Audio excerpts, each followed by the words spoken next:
Welcome to Keep What You Earn, your judgment and jargon-free zone for entrepreneurs of all levels. Get ready to learn how to scale your business, save money in taxes, and create a business that grows your wealth. If it feels like the financial side of business is like eating your vegetables, well, then think of this podcast as the ranch dressing to make the process a little more enjoyable. My name is Shannon Weinstein. I'm a CPA and business owner on a mission to simplify money and empower others through knowledge. I hope this episode inspires you to take action, but remember that the information we share is for educational purposes only and is not individual tax advice. Now that we got that out of the way, let's start the show.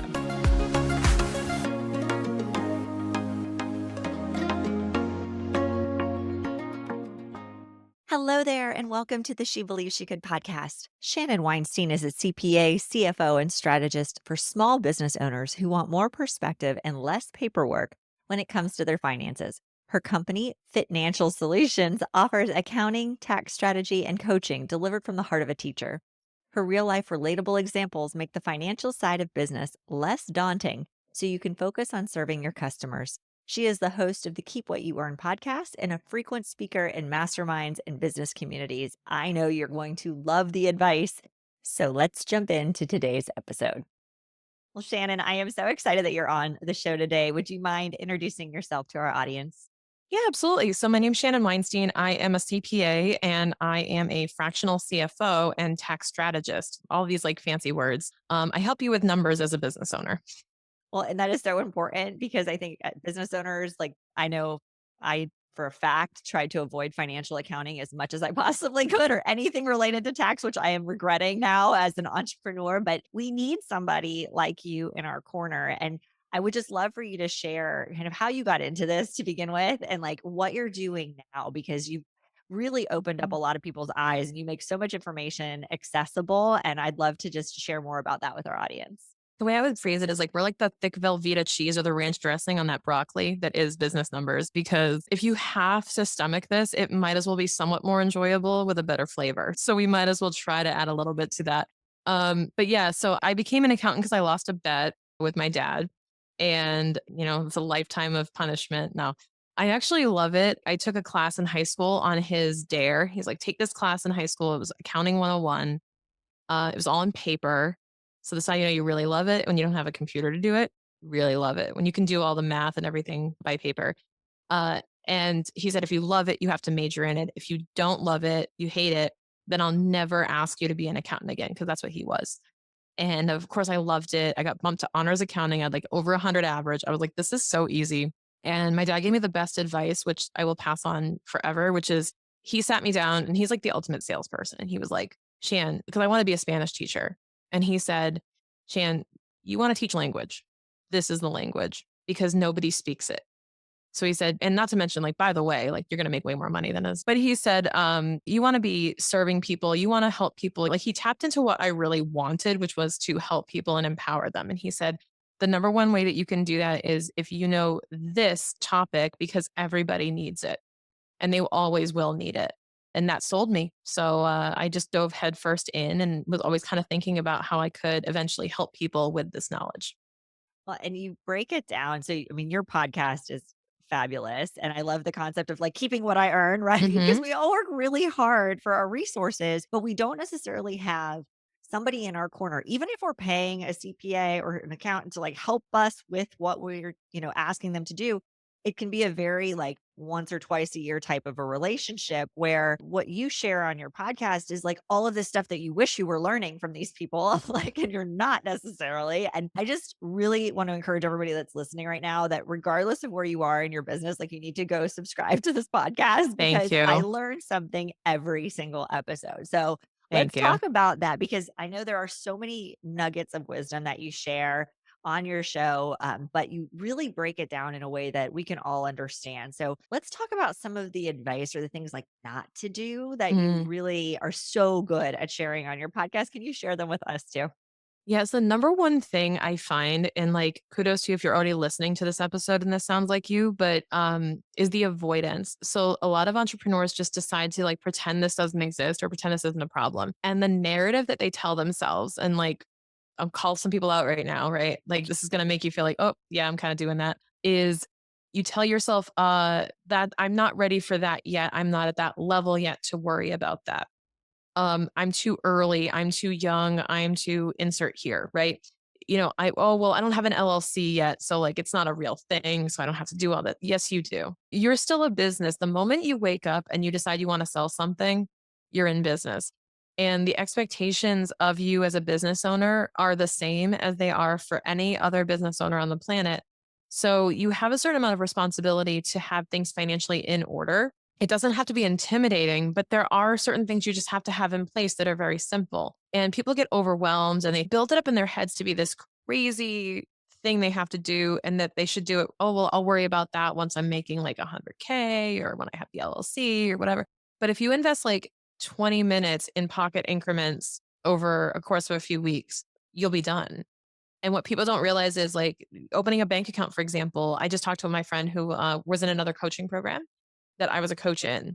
And he was a participant at the time. And he said, I heard you say in our course, Shannon, go open your bank account. He said, but I thought like opening a bank account was I have to either go to the bank, wait for 4 hours, like sign all these papers, make this a thing, make this a day. And I said, no, it takes 10 minutes online. He's like, yeah, I figured that out. I went to go open it and I was like, that was it. Like I've been waiting 2 years to do that. So it's not as bad as you guys think. I think that we build this up in our heads because it's something unfamiliar. But when you really look at it, it's not that complicated. If you just have the right guidance and someone telling you what to do, even if it's just listening to this and saying, go open your bank account, it's a lot of simple things that you can do.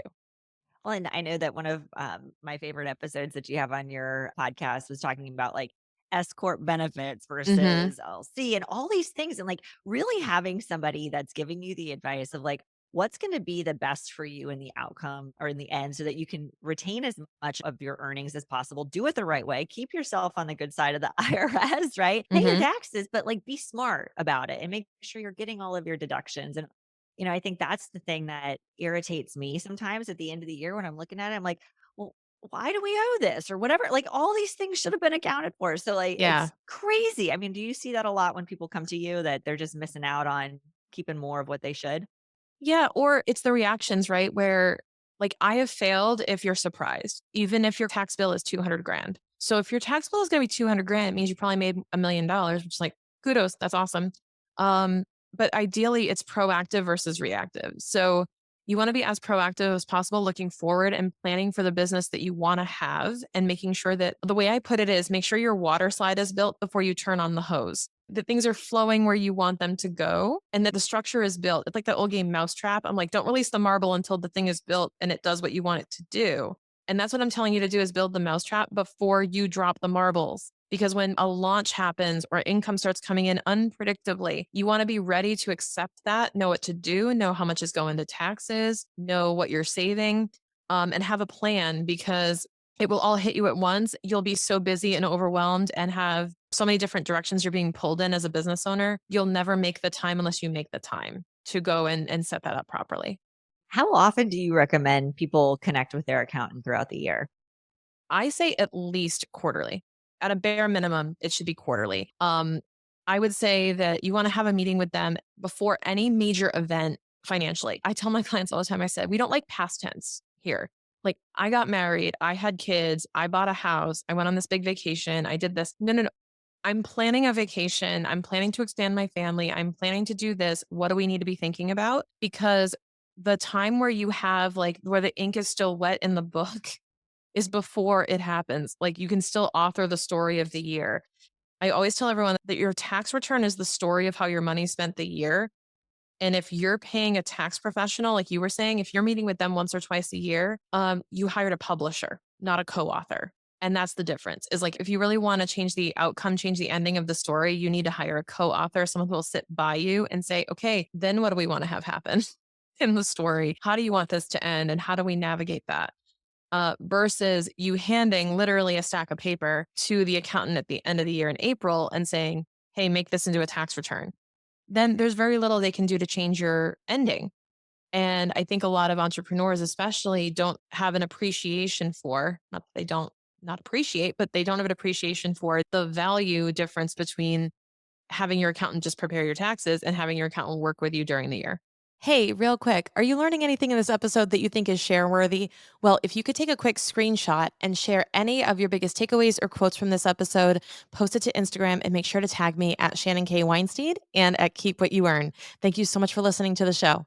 Let's dive back in. Super valuable advice. And I hope everybody listening, and I know we've got a community full of entrepreneurs and just in general, right? It's so important that as you make those big decisions, those life decisions, I think there's a lot of people that are also starting the new thing, right? Like that you talked about, like the moment you Yeah. start selling something, you're in business, like it's time to take it Hmm. seriously and you don't want to get, caught in the back end of it when it can be very well orchestrated and constructed along the way. So Right. super important. Well, I really appreciate that advice. And I'm sure there's some people that are sitting here going, Shannon, how do I work with you? Like, how can you help me? Can you just expand a little bit more on the services that you mentioned in the beginning? Yeah, absolutely. So I have a company called Financial Solutions, and what we do is we do fractional CFO. What does that mean? It means I'm a part-time outsource slash virtual, whatever you want to call it, CFO for your business, where we look at the metrics, we look at the performance. There's actually three dimensions we look at, which is performance, compliance, and strategy. So it's, are you healthy? You have good cash flow? You making money? Because that's like the foundation of everything. Like, are you making money? And if you're not, that's the first thing we got to fix. Then it goes into compliance. Like, is the IRS going to stay off your back? Are you checking all the boxes? Are you behaving and doing all your homework? And then we get into strategy, which is, are you optimized? Like, are you meeting your goals? Are you saving money in taxes? Are you doing everything in your power to control the outcome so that you can keep more of what you earn? So that's kind of like my formula. Keep more of what you earn is those three different dimensions. And that's what we do with for CFO clients. We have a quarterly strategy meeting and we incorporate a little bit of tax into that. We just want to like be your co-author, be your year-round advisor and have us in your pocket to email or text. Like, oh my God, I get text messages from like Target, like of the cart and go like, hey, can this all go on the business card? Hey, I'm thinking of investing in this thing, or we're planning a vacation. This is my favorite. We're planning a vacation with the family. Okay, great. Make sure your wife is on payroll as an employee. Have a few employment meetings, scout a few office locations, get some realtor brochures, go record a live podcast or go to a training or go to a seminar while you're there. Do this, and then write off the whole thing. That's the kind of stuff that you're not getting from your accountant if you're only talking to them once a year. So that's what we try to be for our small book of business and clients. We keep our client list very small so that we can think about them all the time. I love that. And let's talk about your podcast. So there's a Hmm. lot of podcasters too in this community as well, or people that are thinking about it. I know that we were chatting before we hit record how much you Hmm. really enjoyed it. So Yeah. let's talk about it. When did it start? Why'd you start it? And what are you loving most? I wanted to start a podcast because like all the cool kids were doing it a year and a half ago. And I was in a mastermind, like everybody had their own podcast. And I was like, I want to be cool like them. It's like everybody who had like a Coach bag in like 2004. It's like, I want that. I want to look cool. So I'm not going to lie to you and tell you that it was anything else at first. I was like, that looks like fun. I want to have my like name on a little tile and put it on iTunes. That'd be kind of fun. Um, but then I really dug into it and I waited a whole year. By the way, like that was not an excuse to start it. I waited a whole year and I was seating and I was listening and I was going, would you want this? I asked my audience on Instagram like 12 different times, like, would you want me to do a podcast? And there were a lot of people who said yes. Some people who were like really into it and going like, when is it coming? And then I finally got pulled to say, okay, I'm just going to go do it because I think this is fun. And I started in August 2021. And since then, we've jumped to 5 episodes a week, and I'm ahead on recordings, which is crazy. And it's like the epicenter of my content. It's where you can find all of my brain dumps, my free advice. And uh, sometimes I can't believe that all that's for free, but it is. And you can go grab it because I believe information's free and should be abundant and should be shared with everyone. But the implementation and the action is where the real value comes in personally. Well, it's amazing. So we'll link to it in the show notes. But how else should people find you? So the Keep What You Earn podcast is number one. And then Instagram, I'm at Shannon K. Weinstein. We offer pretty much daily tips. And I have a lot of fun with that account, posting like memes and funny stuff. And even my little puppet who looks just like me, she goes on reels from time to time. So it's a hoot. I love my Instagram account too. That's awesome. So, Hmm. a couple of more questions before we wrap up. So, obviously, she believes she could, talks a lot about confidence, the ability to go for it. What does that mean to you? What does the word confidence mean? Doing it scared, like being scared and doing it anyway, like action first. So it's kind of that feeling of like a bungee jump or something where you go, you just do it. And then you realize halfway through what you just did. Why would I do this? I only regret things maybe like 10 seconds after I start and I can't turn back. right? But it's having that command of action first. The Pan Mass Challenge, which is a bike ride I used to ride in Massachusetts, they had this saying called commit, you'll figure it out.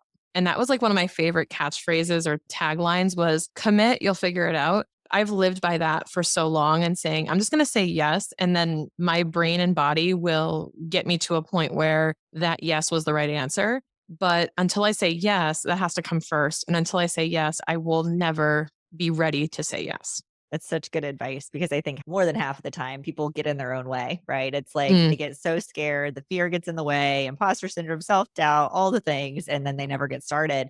So great advice. And then, of course, our favorite question of the show always is who else should we be reading, following, watching, learning from? Who do you recommend? So you're going to assume, well, not you, Allison, but like you listening are going to assume I'm going to say some financial book. There's so many of them out there and they're all over social media. So you probably heard of a lot of them, but I'm going to actually go with, there is a book that I recently read called The Advantage by Patrick Lencioni. It's one of the most impactful books I've read this year because it goes through how to craft your core values and identify your core values for your team, for your client, like how to articulate them, because that gave me so much clarity in doing that exercise to figure out the different types of values that it gave me so much clarity that I realized clients I was working with that weren't in alignment with them and how to let them go. And then how to attract clients that were in those core values. It even became part of my onboarding slide deck to say, these are our core values and we want you to embody them. And if there's a misalignment, then, we could end the relationship. And having that clarity just brings so much confidence because then you know who you want to work with and you won't just say yes to money. You are going to say yes to that alignment. Love it. We haven't had that recommendation yet. So thank you so much for sharing. We appreciate it. And Shannon, you are amazing. I'm so glad that we got to spend some time together today. Congratulations on all of your success. And thank you for doing what you do. Thank you so much for having me. I always love being on shows and getting to share a bit of the story. So I appreciate it. I don't know about you, but I am lit up. I am inspired. I am motivated, and I am going to be confidently chasing my dreams in 2022. I hope you are as well. I hope that you loved today's episode. Please subscribe to the show. That would be amazing so that you get alerts as soon as new episodes come out. And if you would leave us a 5-star review, that would be incredible because that helps more people find our show. We are investing so much time, energy, and effort into being able to give you the best experience possible. And this allows more people to have that experience too. So please share the love. Again, thank you so much for tuning in today. Hey, small business owners, are you tired of juggling payroll, benefits, and HR tasks? If so, I want to introduce you to our payroll provider of choice, Gusto, the #1 rated HR and payroll platform trusted by thousands of businesses just like yours. With Gusto, you can streamline payroll, manage benefits, and more, all in one easy-to-use platform. But here's the kicker.